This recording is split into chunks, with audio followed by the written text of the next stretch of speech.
It's time to get excited about rookie running back prospects again. 2024 was not our year for the running back position, but 2025 is already looking a whole lot better. We're going to go ahead and preview our 8 favorite running backs at this point in the 2025 class, give you an idea of the names that you need to know, the guys to watch for. I think you're going to find that top tier that wasn't existed in 2024, there's going to be a couple guys that match up to that, but there's also going to be some good depth. I mean, we had to cut ourselves off at 8. There's a lot of contenders that we won't even mention on this episode that absolutely could rise into top 50 NFL draft contention. So there's a whole lot to talk about. I'm excited to do it here with John Lobb. John, you excited to get into a little bit more enticing running back play here? I mean, that's how you're reading this class as well, correct?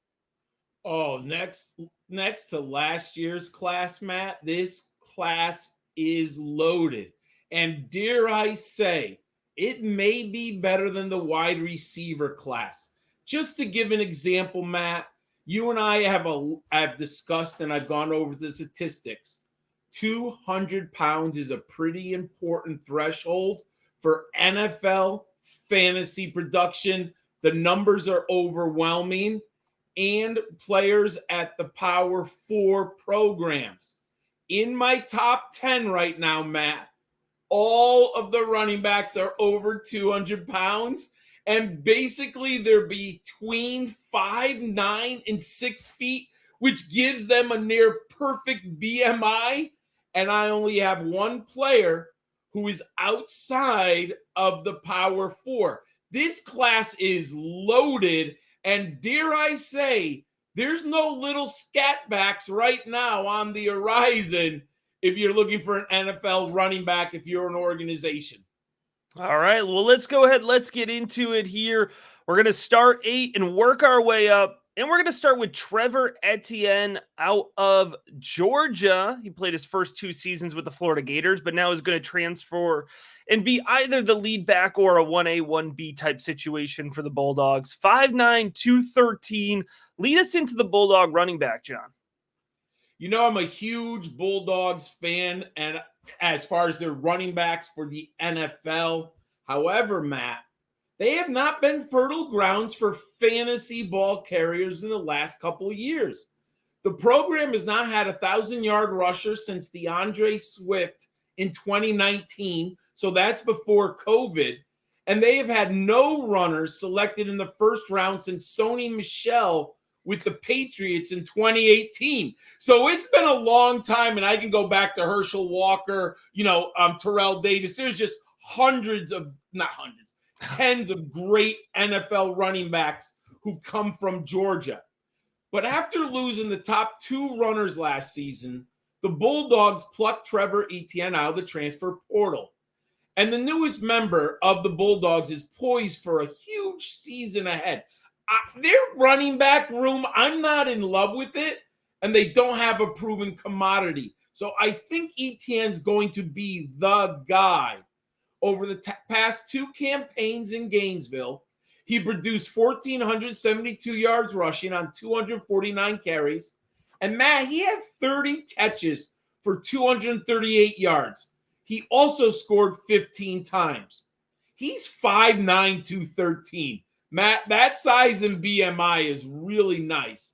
He is the brother of Travis of the Jaguars, if people do not know. And let me say this, I'm going to be bold. I think Trevor's better between the tackles, but he's not as dynamic on the outside as his brother in space. Matt, what do you say about Trevor Etienne? I think when you're looking at Etienne's game, you're going to see a patient runner, which I really appreciate. That is a quality I think he shares with his older brother. He's explosive. He explodes through the gaps. I think he's got really nice speed into the second level of the field. We've seen a little bit of home run type, downfield acceleration ability from Etienne too. I think he's slippery. That's what I don't think he's given enough credit for. He's not a physically dominant running back, but he does have good contact balance. You have to wrap him up to bring him down, and he always fights forward through the end of his runs. it'll be interesting to see. Like you mentioned, John, Georgia has really gotten comfortable with a rotational running back room. And Trevor Etienne was a rotational runner at Florida too. He was very efficient, but he was sharing snaps, at a pretty equal level in his first 2 seasons. I think part of the reason he left Florida was that he felt he could be the dude somewhere. And let's be honest, if you're the dude at Georgia, you're going to be in the top 50, NFL draft capital conversation. It's where it is. So the fact that we're starting with Etienne here, a player with so much upside, I think does really speak to the depth of the class here. But let's go ahead. Let's get to our number 7 player, and that's Ashton Jeanty, 5'8", 206. He's out of Boise State. That's the player you alluded to, the one guy that in our conversation that's not coming from a Power 4 program. Although I do think it's important to point out that the expectation was that Jeanty was going to transfer out. He absolutely was getting offers and was getting recruited to enticed to come into the transfer portal to step up to a bigger program, but chose to stay at Boise State. So he may have been under recruited, but he's certainly, coming into high school, but he was certainly recruited to the Power 4 level as a transfer this past year, but chose to stay at Boise. So as far as I'm concerned, John, that puts him in the Power 4 conversation just with the other 7. I am shocked that he didn't move up to a Power 4 program after watching the film and watching them all last fall. He's a 4-star recruit in high school, and he played both sides of the ball, Matt. And he had 1,843 yards rushing as a senior. What was really impressive, as a true freshman 2 years ago, the speedster rushed for 821 yards and 7 scores. So those who love early breakout are going to like Ashton Jeanty right away. But last year, he was even better, Matt. 1,347 yards and 14 touchdowns. After 2 seasons on campus, he has earned honorable mention All-Mountain West, first team All-Mountain West, first team All-America. The young man has a prolific resume. What I like about him a lot, Matt, he has 57 catches for 724 yards and 5 touchdowns. Do not call him small. He might be short, but he's 206 pounds, and I trust it. I mean, hopefully he comes in over that 200 threshold, but he looks big. Like he's a big, strong guy. I think he's over it. I'm not worried about that. Yeah, I'm not worried either. And he excels in space and on the perimeter. He does remind me a little bit of a Mike McDaniel or Mike Shanahan type versatile back in space. I can't wait to see this young man and what the NFL thinks of him this year. Yeah, I think he's explosive off the snap. I like the way that he gets in and through his cuts. He really carries that burst, that pop throughout his running style. And you mentioned it, don't call him small. He's got impact strength. His contact balance holds up. I think he plays really well. He plays really consistent. He's not a guy who, I don't think he gets run down over the course of the game. So I think he holds up very well at that 5'8", 206 frame. And I think this is the type of guy in my Devy leagues and I'm doing a Devy auction right now. I'm bidding fairly aggressively on Jeanty as we speak, because I think he's the perfect type of guy you get in on now, right?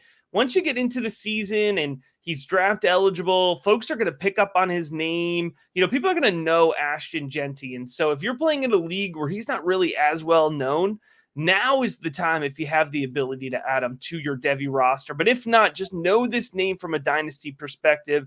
It's going to be one you're hearing a lot more as we go through the process, which I think is similar to our number 6 consensus running back here, and that's Damien Martinez, 6'0", 232. So we're talking about a bigger guy here.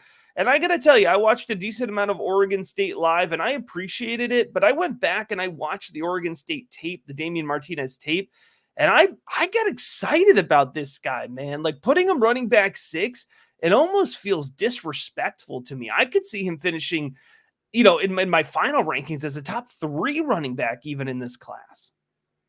I think that's a possibility. And I'll say this, if he came out this year, he probably would have been the third running back off the board. You could see that for a lot of these guys. Yeah, a lot of it. You're right.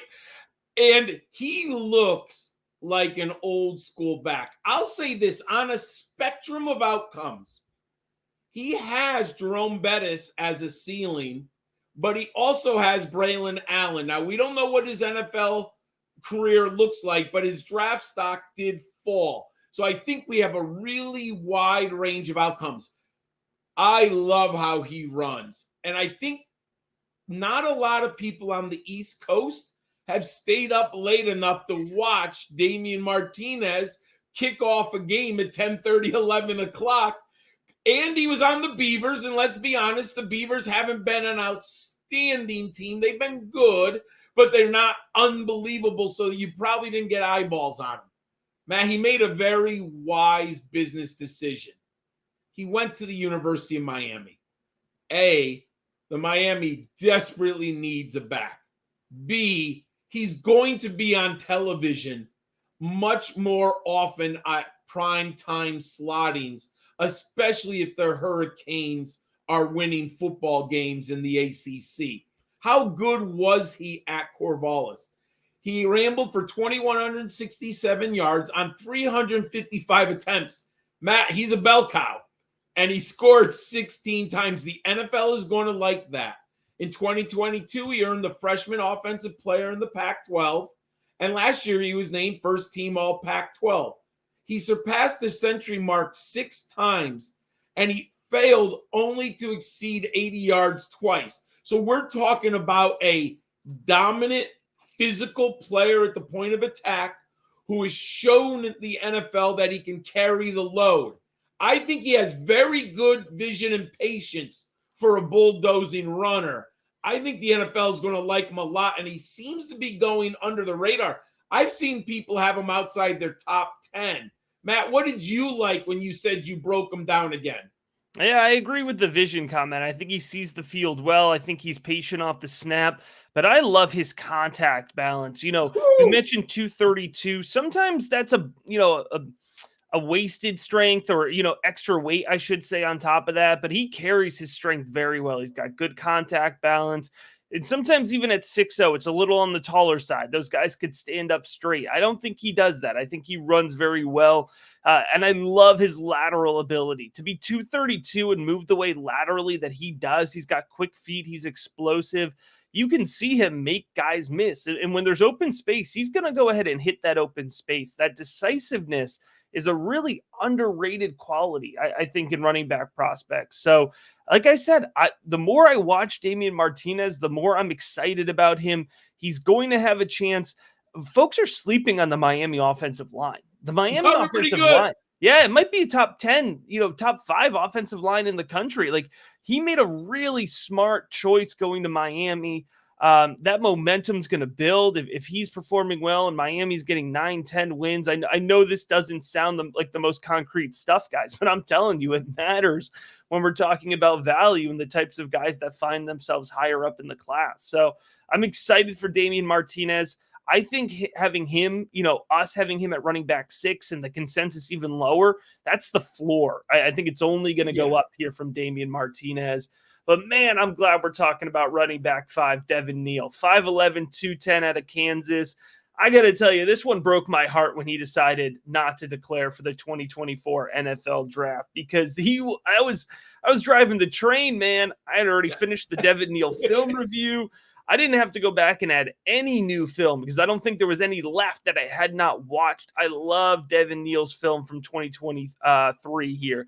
You're going to see a guy who's patient. He's got great vision. He has really nice lower body strength.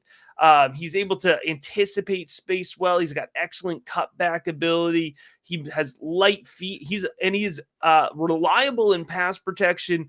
He's a great check down option. He's got soft hands. And so for me, Devin Neal was a really well-rounded running back who I thought would have held up well in this 2024 class.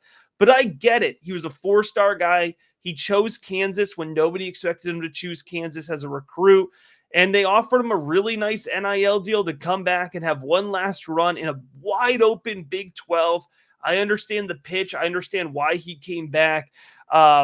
So now I just have to parlay that into understanding, all right, maybe he's not going to be a top 3 back in this class, but I'm going to have a ton of Devin Neal exposure, man. I can already tell you that. If he's not on your radar, I know you don't wake up on Saturday mornings and think, man, what time are the Kansas Jayhawks playing? But, I think you're going to have to. You're going to have to make them a priority this season. I'm just pining over here, so John. So you please jump in and talk about Neal so it's not just me. Hey, I like him a lot too, and I've liked him for a long time because he's on a dynasty roster of mine in CFF, and I've had him for all 3 years. I picked him up on the waiver wire when he was a freshman, so I've seen a lot of Devin Neal. First, they are a Power 4 program, everyone. That matters on NFL fantasy success. Also, he's 5'11" and 211 pounds. Matt, he has the body of an NFL back. He's a playmaker. He has size, speed, elusiveness, and the NFL resume that people are going to like. He has registered back-to-back 1,000-yard seasons, and he kicks off this season as the leading returning rusher among all Power 4 programs in the nation. He has 3,534 yards. So I know it's a little bit of volume, but at the end of his career, he probably is going to have nearly 5,000 rushing yards. He has garnered second team All Big 12 honors last year and honorable mention in the conference 2 seasons ago. Man, he's a big-time home run hitter. Like you will see him, he's kind of, you're like, a little slow, it looks like, but he's not. I don't mean that. Maybe it's the patience, right? Then all of a sudden on the 3rd or 4th run, pow, he just hits the hole and he explodes. And I know they're college players. I don't see him get caught from behind once he's like 10 yards down the field. Yeah. He is gone.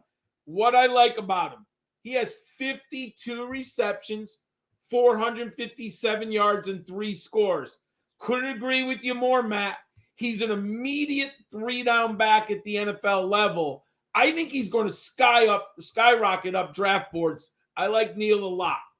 Yeah, absolutely. Big fan of Neal. And John, I'm a big fan also of all that we have available for you over at patreon.com/rookiebigboards. We're just giving you a taste of our consensus rankings. If you want to see my in-depth Devy rankings, over 150 players ranked, as well as dynasty rankings, 2024 and 2025 rookie class rankings, 2024 seasonal projections, articles breaking down all of it, you got to head on over to our brand new resource website for Rookie Big Board patrons only.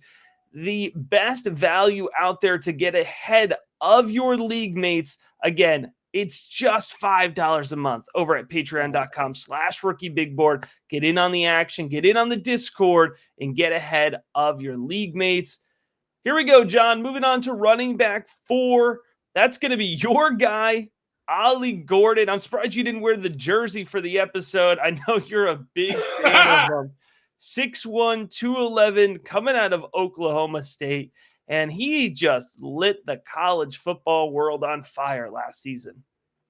Oh, Matt referenced it, how you have bought an Ollie Gordon jersey, so I didn't want to be too biased in this show tonight, so I put on my UConn t-shirt instead. But, man, did I like watching Ollie Gordon last year. He was so good. Matt, there seems to be a disagreement on Devy analysts, draftniks, the scouting industrial complex on Ollie Gordon. And one thing when I watched the film, and this is kind of my old man in me, he's a complex grade. And here's why I believe people are having a difficult time judging and ranking him.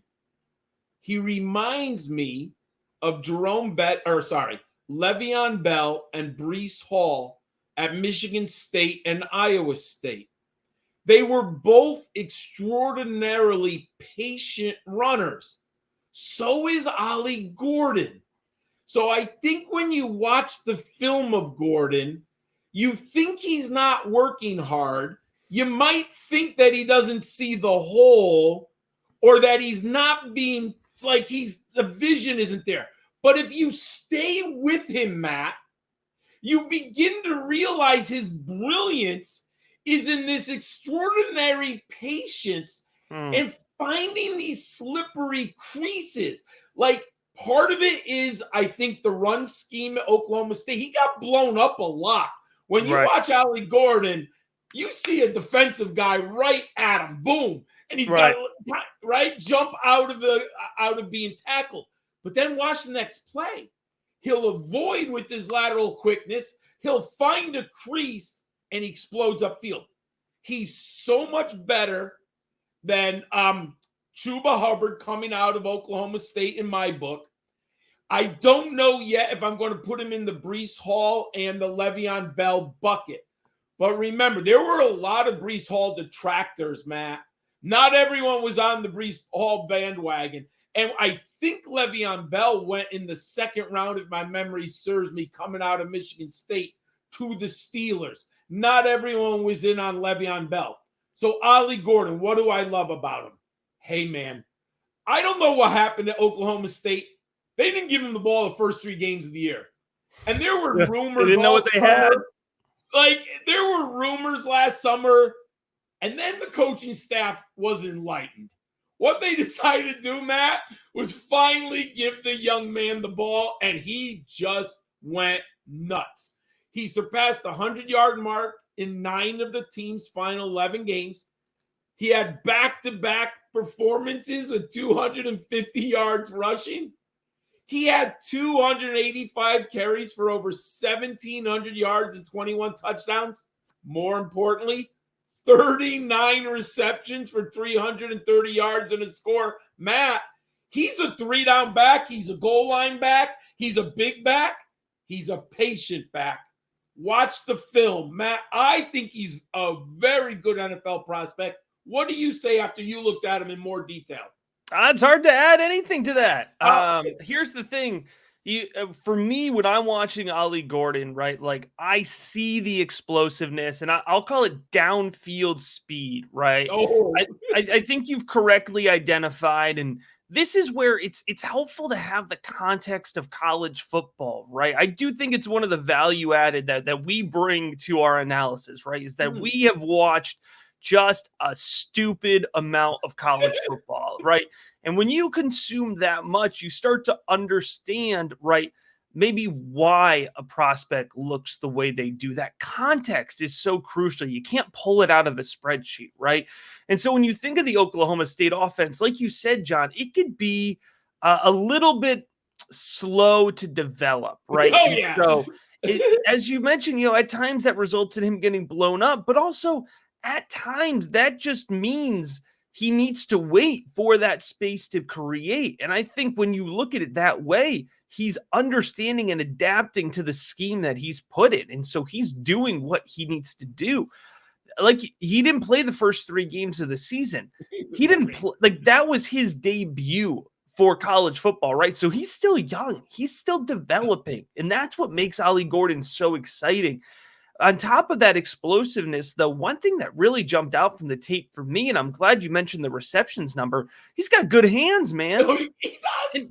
And it's not just catch the ball and go down. Like, he catches the ball, he turns upfield quickly, he can catch the ball in stride, and he's able to make a play and gain yards in that way. And I think we've just so accepted the fact that the 3-down running back is dead that we don't value when a player shows us that he's a 3-down running back. So I'm excited for Ollie Gordon.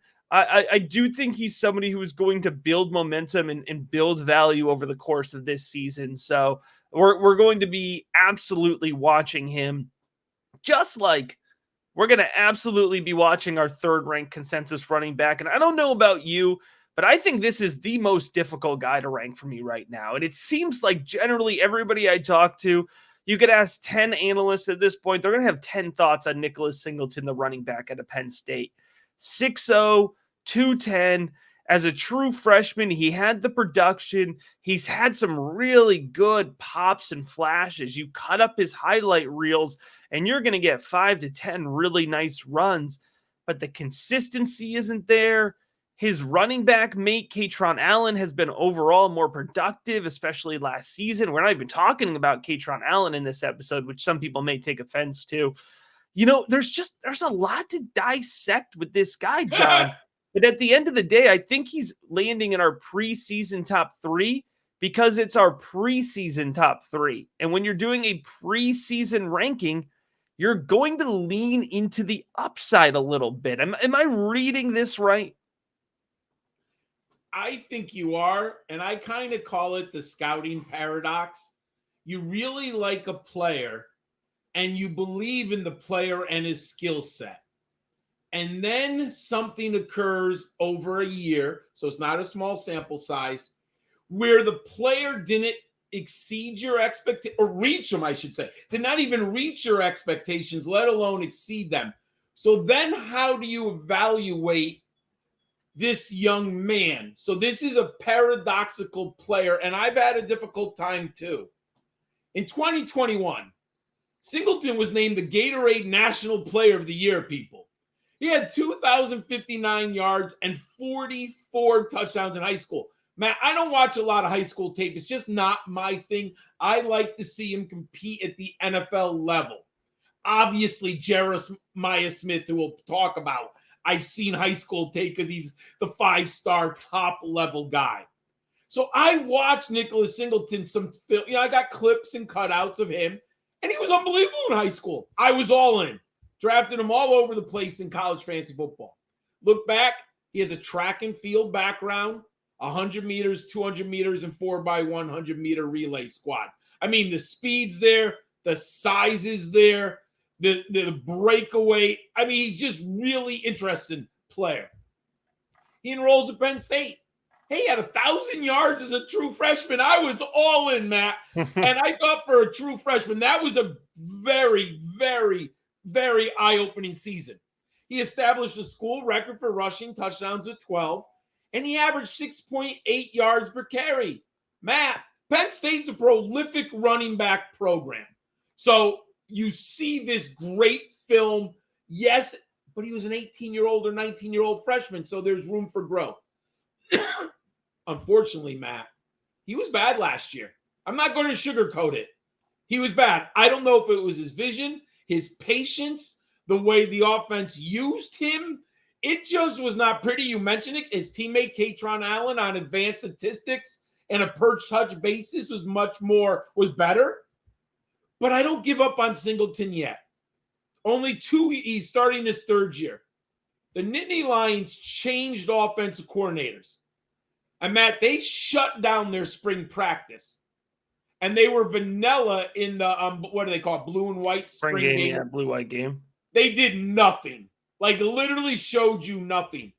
But when you read the players, Matt, they all love this new offensive scheme. Now, I got to see it before I totally believe it. But if Penn State just tweaks this offense a little bit, I'm so excited to see Nicholas Singleton. I still believe in him, but yes, I've got to watch him. I've got to probably study him more than I thought I would have to last summer. All right. We're going to finish this up here with the pair of Ohio State Buckeye running backs, to nobody's surprise. And our number 2 consensus running back is going to be Quinshon Judkins, transferring from Ole Miss, 5'11", 210. Man, it's going to be a fun backfield to watch. With Judkins, for me, I think he's explosive. I think he's a high motor runner. He's got good contact balance. He's got good strength. I'm excited to watch him behind the Ohio State offensive line. I don't know that the Ole Miss offensive line did him a ton of favors, despite the fact that he was super productive in his first 2 seasons. So, man, I'm excited. To be honest with you, I lean Henderson. We both agree. We both have Henderson 1, Judkins 2, and that's how I'm leaning right now. But I think it's a wide open race for which one of these guys could be drafted first in the 2025 NFL draft. I completely agree with you. My edge is the passing game. Yes, I I would give agree it with to that. Henderson. We'll talk about it later. But you know what's interesting? Ryan Day is really tired of losing to Michigan 3 times in a year. So what did he do, Matt? I am going to change my offense. Enough of these quarterbacks, enough of these wide receivers. I am going to literally get the 2 best runners in And Chip college Kelly. and I am and hired Chip Kelly, you're right. And I am literally going to pound this football down my opponent's throats. I mean, they're screaming on a giant billboard on Times Square, we are going to jam it down your throats. What can I say? In his first 2 years as a Rebel, he had 2,725 yards and 31 touchdowns. And he already had an All-American on the roster, and he brings in this young man. He was the first team All-SEC last year, first team freshman All-American in 2022. He has the size, he has the pedigree, he has the Power 4, he has the resume. I love when he is upon contact. He likes to hurt people. He doesn't shy away from contact, Matt.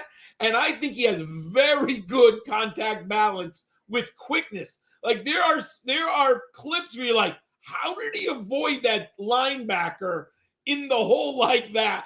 I mean, now you put him in Ryan Day, who's really saying, we're going to run the football 50 times at you this year because I'm tired of losing to Michigan. What do you say when you saw Matt? Yeah, I think the difference here between Judkins and Henderson is that explosiveness gives him more upside, right? I think when you look at Judkins, you see this home run type hitter. You know, we talked about Trevor Etienne a little bit earlier, but I could see some kind of comparisons to the way that those two stylistically played at the college level, right? You never know when Judkins is going to touch the ball, if he's going to take it 8 yards or 80 yards. He has that ability. But when we talk about Henderson, who's our consensus running back one, I do see a more well-rounded running back at this point in time. You know, let's transition here. When we're talking about Henderson, we're talking about a physical runner. He's a guy that attacks every play. I think he's got quick feet. He wins laterally. He's got a really nice jump cut. But you mentioned that passing game, not just pass catching ability, but I also think he's got a real nice anchor. He picks up on blitzing assignments well. So he's reliable in pass protection as well. You know, a lot of folks expected Henderson to declare in this 2024 class as well. You know, it sounded like he didn't like the projection he got. I think he wants to come back to try to be a round one type running back. And so if there is a guy who's going to get that round one draft capital projection, if there's a guy who's going to show up in, you know, early mock drafts at this point in time, I would say the consensus has TreVeyon Henderson right where we have him. Oh, I think he would have been the first running back off the board in my book. I would have had him at the top. Think the NFL would love him. And Matt, you're right. His pass catching numbers are very good. I'll say this. In Ryan Day's system, TreVeyon Henderson has learned the pro passing game, and that includes pass blocking assignments. He knows how to slip out into the flat. Let's not overlook his running ability, Matt. As a freshman in 2021, he was All-American, freshman All-American, second team All Big Ten after running for 1,200 yards and 19 scores. I mean, he was really good. Unfortunately, the past 2 seasons, he hasn't been as prolific. Now, 2 years ago, he had CJ Stroud and that incredible passing game, and Ohio State leaned on Stroud. So that's a little bit of it. Last year, unfortunately, he was injured. And if you know Ryan Day, he holds players out because he does believe that the team can win even without their stars sometimes on the field. So he didn't come back as quickly as I would have liked as a fan and as as a scout, that I would have liked to see him quicker. He was a 5-star recruit. We have heard about him for a real long time. 5'10", 212. I have him projected as a 3-down ball carrier at the NFL level. I agree with you. I think he wants first-round draft capital. I think that's why he came back.